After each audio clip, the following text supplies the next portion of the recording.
Yo, yo, yo, yo, yo, what's up, what's up, what's up? It's your boy, Pastor Ron, and welcome to Game Day Gospel, where the two things I know about are Jesus and sports.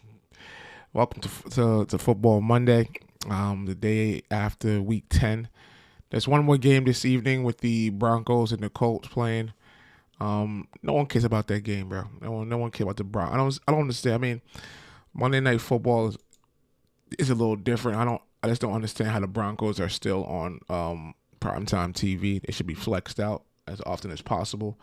Again, next week they're on NBC Sunday Night Football playing the Vikings. I guess Josh Dobbs is a big time story, so interesting. And then but let's look back first and foremost at my New York Football Giants.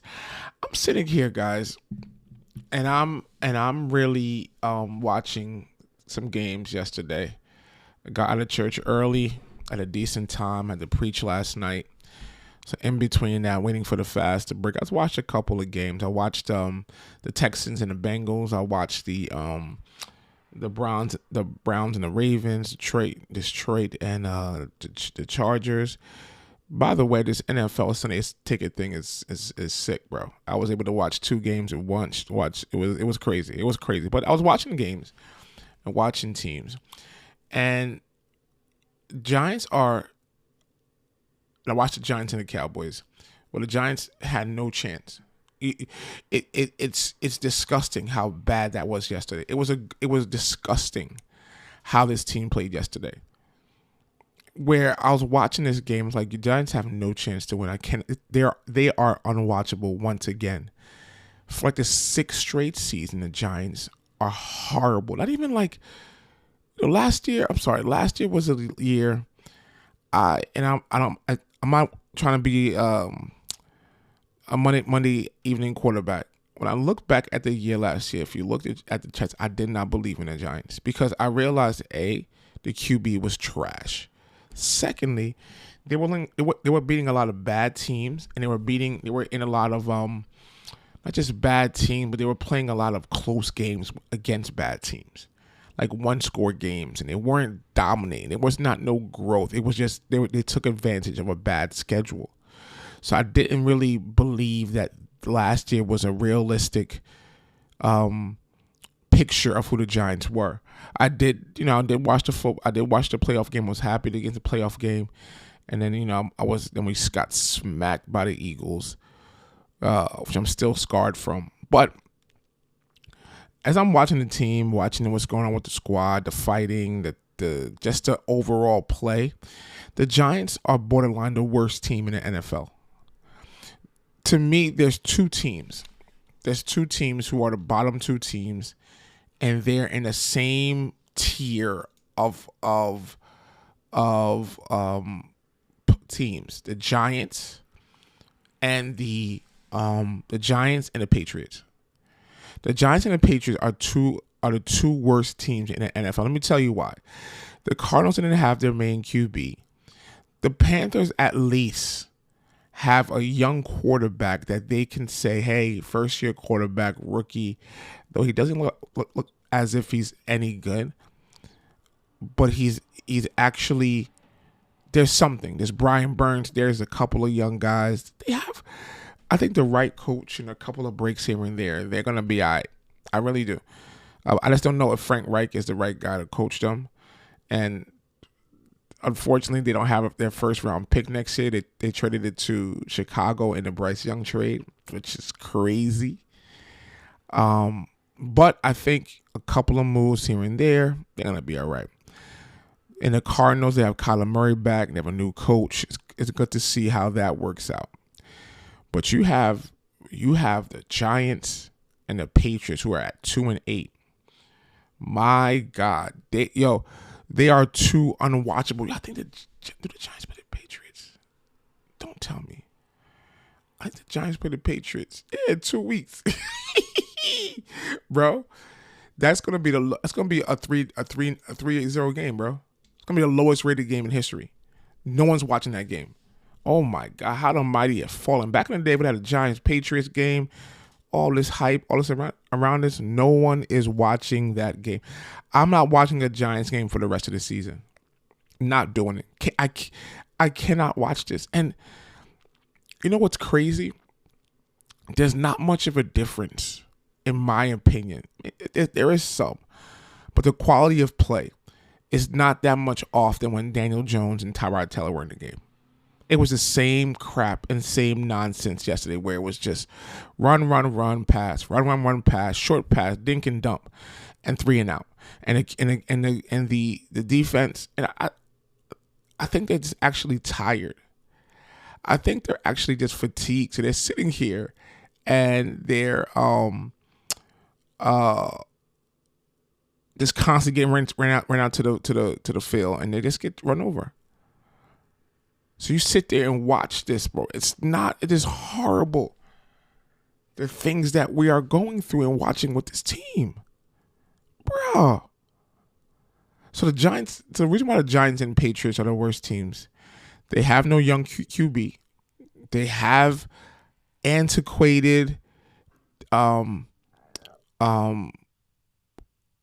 structure and style of play, where it's a ground and pound, where you have teams that are sitting here getting it where they're getting receivers and they're getting speed and they're getting these young guys. They're getting these guys from here. These guys, look at the Browns, bro. The Browns spent a lot of money on Deshaun Watson, but to be honest with you, their defense is sick.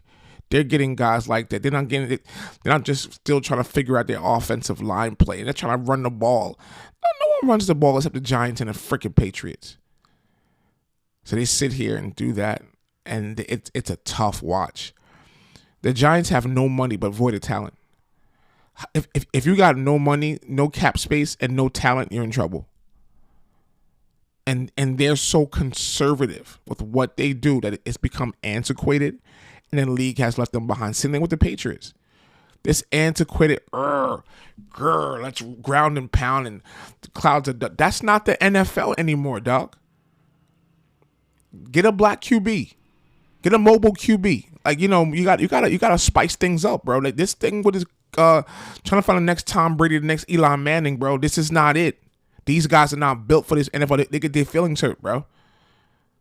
You gotta find someone that's mobile. You gotta find somebody that's able to make plays. The Giants and Patriots do not have that. And I said early in the year, go back to the TikTok. I said Bill Belichick's gonna get fired, bro. I said it, bro, because the game has passed them by.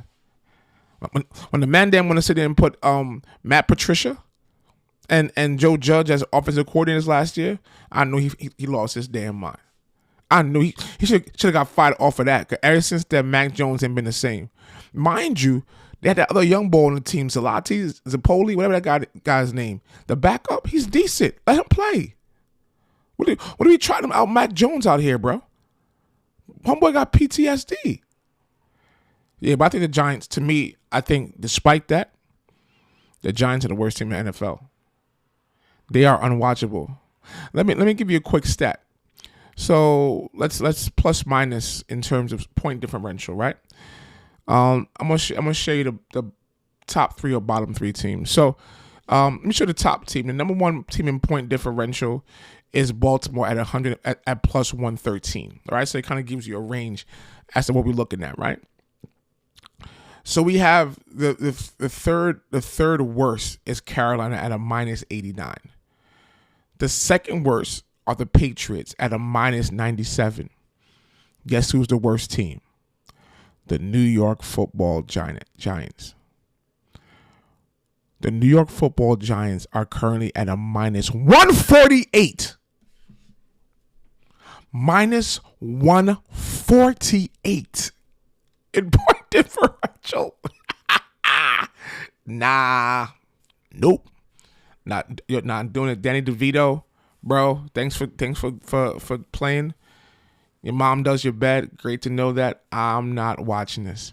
So the issue with the Giants now is the fact that we're gonna get one of the top 3 picks, and Chicago is gonna probably have the first and maybe like the 3rd or 4th pick. Right now, I think it's gonna be Giants. It's gonna be the Bears through Carolina. Giants number 2, Patriots number 3, and Bears again. I think with Kyler Murray coming back, they're gonna have enough talent on offense for the Cardinals to win a few games. Right now, the Giants are fourth worst team in the NFL, so they're in line for the fourth pick. I don't see them winning any more games because I text the group chat. They're not trying. They are not trying. Like Saquon, the reason why Saquon and them boys on the sideline were snapping, because they're like, why am I wasting my time here? 1-2, short pass, punt. 1-2, short pass, punt. One run, 2 run, short pass, punt. Let's line up. What's that ball's name? Saquon in the Wildcat. Bomb, no, nothing. 2 yards, 3 yards, punt. Frick out of here, bro. So I'm not watching the Giants for the rest of the year, bro. The only reason why I may watch a game is that my church got me tickets to the Giants game. So that's the only other game I may watch. Because I can't turn down the tickets, but it's bad. bad like Michael Jackson, bro. So we're sitting there and we're going through that. So yeah, so that's the Giants, man. We gotta start. As much as it's weird, I'm torn because I think Daboll's a good coach, but like yesterday we were embarrassed. Not only were we embarrassed at the performance on the field, but we were embarrassed by cats fighting on the sideline. Like we look like a team in disarray, and we have to blame the coach on that. Like, is he really like my thing is, I felt last year that he wasn't opening his entire playbook because of the limitations on Daniel Jones. But when you bring Daniel Jones back, when for at least 2 more years, what are you saying? Are you saying this is the offense that we're running? We don't get the ball down the field. We don't have no speed, no movement, like on either side of the ball. Like at some point, we gotta start looking at the coach. I truly believe a job of a coach is to put players at their position of strength, let them do what they do well, and hide what the things they do bad. So at this point, is that what he's really doing? Like I don't know. I don't get it. Is that who we are? The question now is to start looking at Brian Daboll. I hate to do it, but I think we have to start questioning this coach. Maybe he's the issue. Maybe he's a good coach, but not for this team. They need a different approach. I think he's a good coach. I think he's a decent guy, but I just don't know if it's clicking with this team. So prior to today, prior to yesterday, I did not ever think about the coach being an issue, but he might be someone that might be the problem. Ultimately, it's the owner, John Mara. Ever since he's taken over as head CEO of the Giants, it's been putrid. It's been bad. He is too meddling. He's too involved, and he does not know what he's talking about. And I get it. He paid billions of dollars for this team, whatever he's paid for this team, and he's the CEO. He has the right to dictate decisions, but everyone's not Jerry Jones. Everyone's not Robert Kraft. Big up to all the owners that are not visible. Big up to all the owners you only see the press box and not doing interviews every week, every month when things go on. I think he's just too involved. He needs to find a GM. First of all, he should have. Let's go back to hiring Dave Gettleman. Dave Gettleman should have never been a guy for the Giants. He did not win anything. He did not. He had a bad, and he ended his.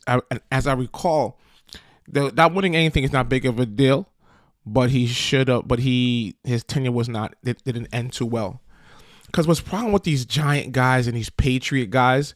They're not evolving. The league has passed you by.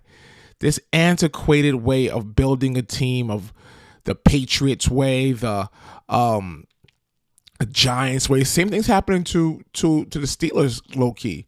Don't let this 6-3 record fool you. The Steelers are not good, bro. They're not good. They're at a minus 26 point differential. They're not good. They're just basically finding ways to get wins. But these antiquated ways of trying to build teams are not what it is anymore. You got to use analytics. You got to use different. Teams are built different. It's not about just building uh, a great running back in this, ground and pound and these clean cut, non-mobile QBs that can't move around the pocket. These things are not it anymore. You need mobile QBs. You need fast guys. You need big time receivers. You need some guys that have bad attitudes, like an Odell Beckham they traded away. You need guys like that, man, to get on your team, bro. Like, you're staying with these clean cut, cookie cutter guys, bro, and they're losers, man. You're valuing image over talent. That's our problem. So the game has passed them by. I think Mara is ultimately the guy. He should have hired Louis Riddick way back when he was sitting there looking for a GM, and he got Gettleman, who had a disaster of a GM. He should have hired Riddick, man. So this cookie cutter thing he wants, the quote unquote Giants way. The Giants way right now is a losing way. So we have to move on. So around the league, yesterday was had a couple of good games. Like I said earlier, I was glued to the Browns and Ravens. I really wanted to see the Ravens play a big time game, and also to see how the Browns defense stacked up. The Browns defense is for real, man. Man, they got a bunch of goons. That boy Newsome, Walker, of course Garrett, that African dude, I think from a Nigerian bull from what do you call that? I think he played for Notre Dame. That dude, bro, goons. And Giants starting out here, Pennock, and other guys. I don't know the guys on the Giants team, bro. So yeah, but then I'm not surprised, bro. Guys, the Ravens are frauds. We see this every year. High-powered defense. Lamar Jackson is not a good QB. He's not a great QB. He's a good QB. Everyone's saying he's MVP and he's this. He's not, guys. Because whenever he's forced to pass the ball, he struggles. When those little runs and stuff don't work, little option plays don't work, he struggles. Give me a QB that's able to do both. That's able to be mobile, but also if they stack the line against you, you're able to win it and to have it put a drive together and not throw an interception to help your team get over the hump. And Lamar Jackson does not have that, bro. He's not him. He's not in the same category as Burrow. Burrow, Hurts, Mahomes, like those guys are in a different level than him, man. He's not there. He's in the same room as Kirk Cousins, bro. Me personally, if I'm building my team, I'll take Kirk Cousins with Lamar Jackson. I like a more traditional QB that's smart and able to dissect a defense and win a game and throw 400 yards. I don't think Lamar Jackson could throw. He cannot do it. Yes, his legs are an asset, so he should take advantage of it. But as being a guy that can get there and do that, he's not him, bro. So I watched that. I followed that. I've also followed the San Fran Jaguars game to see the whole Brock Purdy San Fran together, and San Fran slapped them up, bro. I think San Fran is back. Purdy got his confidence back. He got his boy Daboll back, so he should be good. Big game next week, KC versus the Eagles on Monday night. It begins the Eagles. I think like a 4-game gauntlet. I think the Eagles play the Chiefs, the Niners, the Bills, and I believe the Cowboys again. And then Seahawks. They have like 5 games where they're playing like difficult teams. So we could kind of see how good these Eagles really are. And Detroit had a big win. Right now,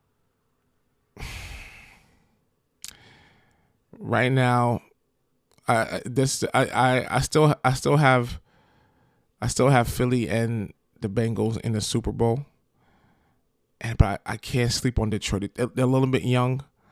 I don't like Casey's offense is shaky. San Fran might be the team to kind of throw things off. I think San Fran might be able to be the best team in the NFC. I gotta see how this John shakes out. And also big ups to my guy CJ Stroud. I did not see that. I'm an Ohio State QB guy, so I didn't believe he'll be any good. I thought him and Bryce Young were levels. I think Bryce Young was a little bit short, so I think that played a difference why I would have picked C.J. Stroud over Bryce Young, because if you look at Bryce Young next to these NFL players, he's literally like 5'9", 150. He's getting clapped and flung around the field. He can't see over his linemen. That's probably why he can't score that. He can't do that well. So, but C.J. Stroud is doing his thing, man. I texted him in the group chat. I said this is his chance for a moment, and he delivered. He drove his team down for a field goal. He outdueled Joe Burrow, my number 2 best QB in the NFL. So if we look at it right now in terms of best teams, I gotta go number 1 Eagles. Number 2, I'm gonna go with the Chiefs. Number 3 is San Fran. Number 4, you know what? Number 4 is number 4. Number 4. You know what? Give him respect. Number 4 is Detroit. Number 5 is Cincy. So number 5 is Cleveland. They're the top 5 teams to me in the NFL, bro. I don't rate Baltimore. After that slappage yesterday, I don't rate Jacksonville. Seahawks are not real. The Cowboys are bullies. They beat the Giants. Literally, the Giants are a bye week. The Eagles got to play us twice. So I already put the Eagles, and they're currently 8-1. Just put them down for 10-1, bro. The Eagles are currently 10-1. Whoever plays the Giants, Giants are a guaranteed win. So that, to see the Raiders struggle with the Jets yesterday, but slap up the Giants the week prior. I ain't got time for this crap, bro. I ain't got time for this. But yeah, man, so we got a lot to follow, a lot to see. Next week should be a good game, a good slate of games, to kind of like see who's real, who's not. Tell me who rock, who step out in the stores. Sorry. So to see who's that team. I think this is next week is fight for the best team in the NFL, the Chiefs or the Eagles. To see who is on Monday night. I'm excited about that game, man. I can't wait. Thursday night, Baltimore plays the Bengals. Bengals need that dub, man, because if they don't make the playoffs, because right now, are they in the playoffs? They're not in the playoffs. They can't. What is it? Top 7, right? Top 7 in the playoffs. Yeah. I think is it the top 2? The top 1 gets by, and they're 2. Yeah. So, yeah, they're funny. They're a game behind the Texans. I don't know. Do you think the AFC North get 4 teams in? Because right now you have Baltimore, Steelers, Browns, and the Bengals on the outside looking in. Call me naive. I just think that Buffalo's going to figure it out. They're going to find a way to sneak into the playoffs. They probably lose in the first round to like Baltimore or someone, but they're going to find a way to get to the playoffs. I don't see, and I think Pittsburgh is about to take a dip. Watch out for Cleveland and to win that division. If Deshaun Watson begins to figure it out, because I think he has, he needs to. They may sneak in. They may sneak into the playoffs, bro. They may sneak into the playoffs. That would be to the top, like to win the division, I should say. They may take Baltimore's spot. That would be crazy. But to go to Baltimore and slap those boys up. Goons, bro. Ski mask way. Yeah, so I mean, that was last week. It's a good week to see who stepped up. The risers, I think, are Houston and Cleveland. What they're doing with big ups to D'Amico Ryan. You know what I'm saying? Shout out to a black coach that's out there that finally got a job and doing this thing with Houston. He completely changed that culture. Maybe the Giants should go after Davis Mills, because Davis Mills has no future over there. We go after Davis. I'm sorry, go after Davis Mills. See how he is for the rest of the year. They can't trade for him, but maybe get that guy for next year and cut your ties with Daniel Jones. If we franchise that Daniel Jones, like I said, we should have done last year, we ain't got to deal with that guy. Because I'm not crazy about the sorry about the QBs in the draft. I don't trust any of these guys. There's no generational guy. I don't want Caleb Williams. They got to be somebody on like Joshua Dobbs or somebody. You know what I'm saying? Someone like that who's out there doing this thing in Minnesota. But we shall see, man. So this is officially post-mortem of the Giants. Because I'm not watching the games. I wanted to touch on the Giants, see and think, are we the worst team in the NFL? And see how we feel and what we think. And see what goes on and then how everything else proceeds from there. Tell me what you think. Tell me what your feedback is. Tell me how you feel. Share this in your group chat. Let's talk. Don't forget to follow me on TikTok and on Twitter, Game Day Gospel. Either way, thank you for listening. I appreciate the love. I appreciate the growth. I appreciate the feedback, guys. All the friends and family that listen, man. Thank you so much, man. God bless y'all. Have a great week. Peace.